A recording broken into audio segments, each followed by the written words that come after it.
할렐루야 성도님들, 이 아침도 주님의 은혜가 넘치길 축복합니다.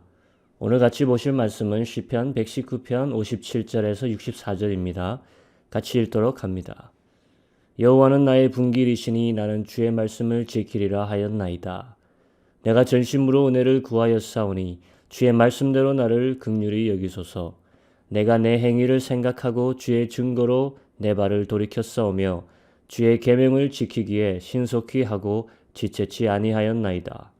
악인의 줄이 내게 두루 얽혔을지라도 나는 주의 법을 잊지 아니하였나이다. 내가 주의 의로운 규례를 인하여 밤중에 일어나 주께 감사하리이다. 나는 주를 경외하는 모든 자와 주의 법도를 지키는 자의 동무라. 여호와여, 주의 인자하심이 땅에 충만하였사오니 주의 율례로 나를 가르치소서. 아멘. 오늘은 히브리어 알파벳 8번째 헷으로 시작합니다. 헤이레키, 나의 분깃이신 여호와. 분깃이라는 단어가 가장 처음에 나옵니다. 분깃은 나의 재산입니다. 바로 앞절에서 주의 법도를 지킨 것이 내 소유라고 고백한 것과 비슷한 표현처럼 보입니다. 시편의 저자를 보면 무형의 것을 유형의 것으로 볼 수 있는 강한 마인드를 가지고 있습니다. 소유물은 대개 유형의 것입니다. 하지만 자신이 지킨 말씀이 소유라고 한다는 것, 오늘 자신에게 돌아온 분깃, 자신이 받은 유산이 하나님이라고 고백하는 것, 이것을 뒤집어 보면 얼마나 저자의 상황이 힘든지를 알 수 있는 고백입니다. 자신에게 돌아온 것은 아무것도 없었고 하나님밖에 없다. 결국 이 말이죠.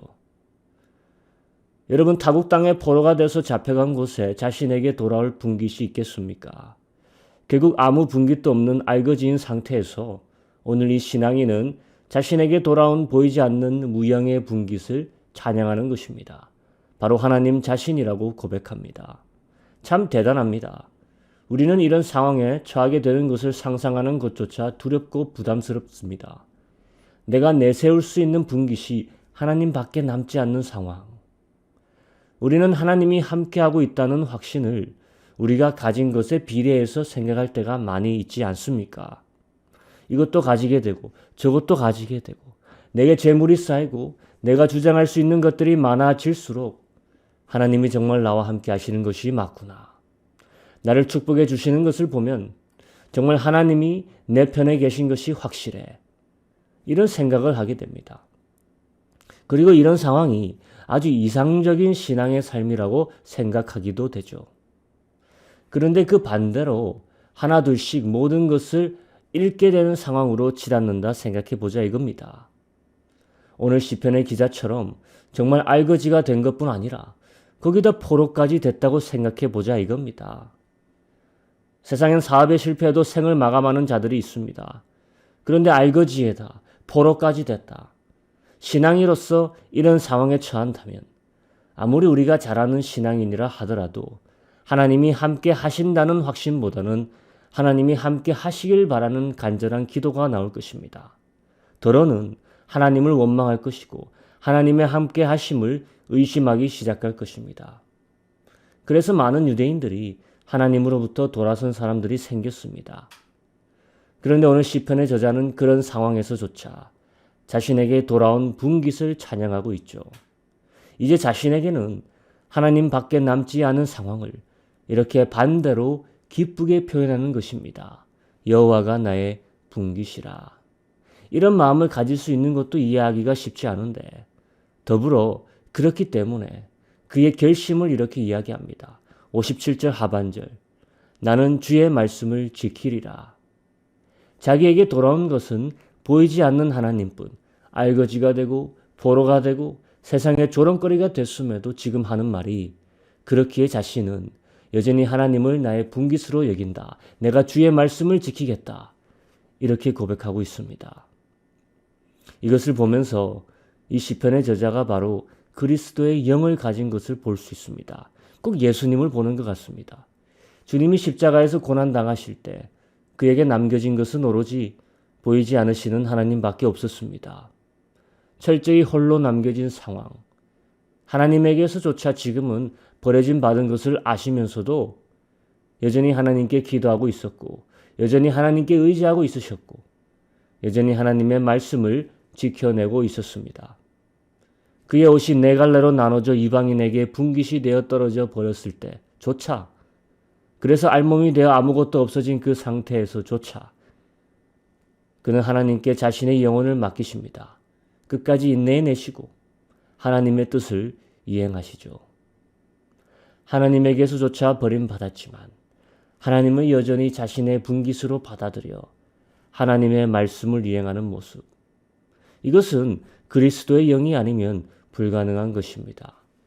61절을 한번 보시기 바랍니다. 악인의 줄이 내게 두루 얽혔을지라도 나는 주의 법을 잊지 아니하였나이다. 세상에 그리스도 하나를 잡아 없애려고 얼마나 많은 덫을 그 앞에 놓고 그를 괴롭혔습니까? 하지만 주 예수님은 한 번도 아버지의 말씀을 잊지 않고 그대로 실천하시며 우리에게 완벽하게 보이셨습니다. 62절을 한번 보십시오. 내가 주의 의로운 규례를 인하여 밤중에 일어나 주께 감사하리이다.